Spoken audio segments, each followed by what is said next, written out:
Hello, my name is Bishop Wagner, and in this module we will be discussing administrative contact information. We'll begin by logging into connect.re-trac.com and navigating to the programs I've joined, Tennessee Annual Progress Report. Once you're on this page, you can go on and navigate to your county. For this tutorial, we will be using the Hoff County.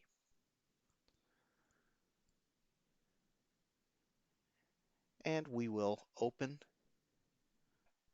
under General Information, Administrative Contact Information. As you can see, this is listed here in draft format. That means that I've been in it previously and have added some data. You will see this probably upon your first login as a yellow new box. We'll click into it. So as you can see, I have been in here and have begun the process of adding names into the administrative contact information. You'll notice the red asterisks that are located next to some of the fields. Those are required in order for you to move forward through this module. We also encourage that you fill in the non-marked areas wherever applicable so that we may have the most detailed information. It's important to note that this data that's collected in administrative contact information is never sold to third parties. It is housed by TDEC for the purposes of solid waste management and only for those purposes.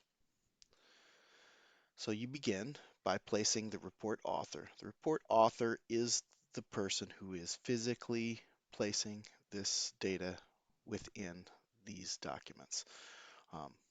That's the person that we will contact if we have any questions that would or could be related directly to some type, maybe uh, a clarification that's required, or there may have been something that was typed in wrong, or we may want to know more specific data to be able to contact someone within a list. The next would be the Solid Waste Regional Planning Board chairperson or the Part 9 Authority chairperson. Please place their information. Planning Board and Part 9 Authority chairs receive all documentation, official mailings from TDEC that involve solid waste and the APR, the 10-year plan. Any of those correspondence will be routed to the chair, as well as any letters that will inform a county or region of their compliance once the calculations of the goal have been completed. So the chair is a very important member to be added here. We also would like to know, if possible, when this chair's term will expire so that we can have on our radar when to be expecting this information to change to the new chair. Um, then we go into the planning board itself. Um, so any member of the planning board, all members of the planning board, please include them on here as well with their term expiration dates and their preferred method of contact. It is not necessary, although most certainly you could place all three of these in there. It'll save them all, and we can just click on these if we wish to contact. It's a rare occasion that we'll contact a planning board member directly. Usually the chair will hand that information to the board or present it to the board in their meetings. However, we would like to have a record of who these members are, and for example, a simple email would suffice in this case. Once you've clicked on this button, as you can see, the required information, the box for that information will pop up below it, and you just simply fill it in. And the default is for for a few planning board members. You may have more or less planning board members. If that's the case, um, you can add new planning board members to the list, or you can remove the spaces so you don't get the error if they're in there. Um, it is recommended that, strongly recommended that planning boards maintain an odd number of voting members so as to avoid ties, and there are more details located within Tennessee Code Annotated in reference to that.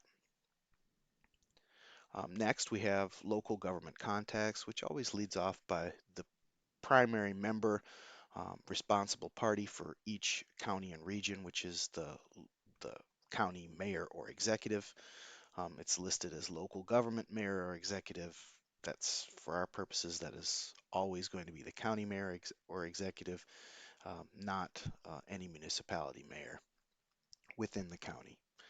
The county executive or mayor has jurisdiction over solid waste for the entirety of the county, including the municipalities. Um, we appreciate filling in the title here because um, some counties refer to their leader, county leader, as mayor, and some as executive. We would love to have that. We hate to send a correspondence to a mayor and call them by by the wrong title. Um, please include the address of the where the county conducts business. Um, the city, the county seat um, is not required, but please include that as well. It helps us as we're going through our list. Um, and then the rest of the information as follows.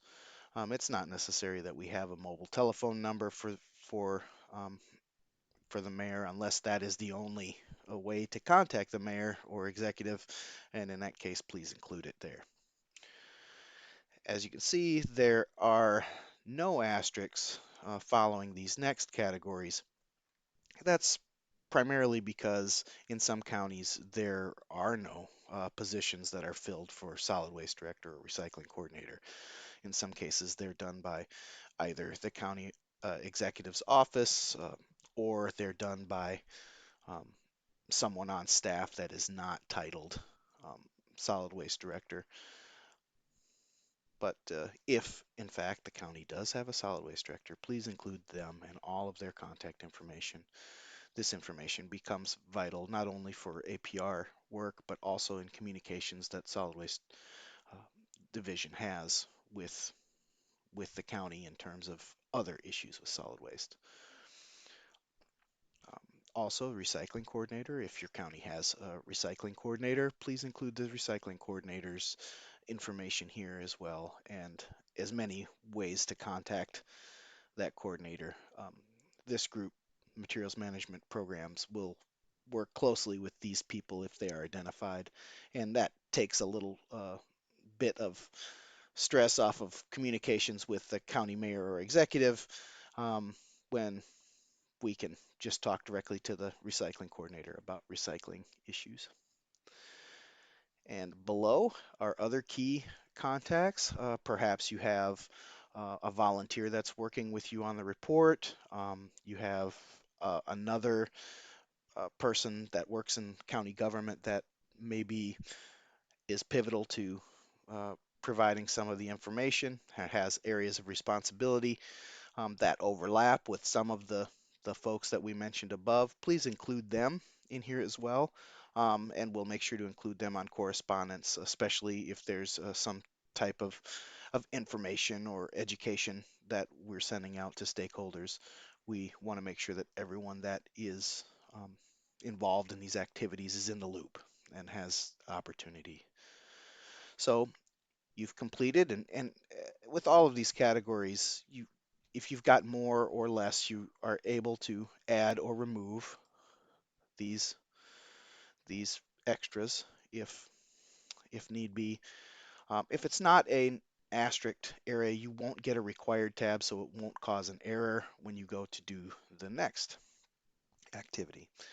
So once you've completed this information and checked and verified that everything is accurate and complete, you can click the Save button. So as you could see, I hadn't finished any of the open asterisk marked uh, fields above, so I have quite a few errors in this. I can choose to, if I have the information in front of me and have the time to complete it, I can find and fix, and it'll send me to those areas and allow me to fix them. Or I can save as draft and then hit the confirm button, and that will allow me to come back to this much as I did at the beginning of this series. For the purposes of this, I'm just going to cancel out of it, and we'll go back to the top. I hope that you found this informative. If you have any further questions, please feel free to contact any member of Recovered Materials. Our contact information and area of operation are on this map. Thank you and have a good day.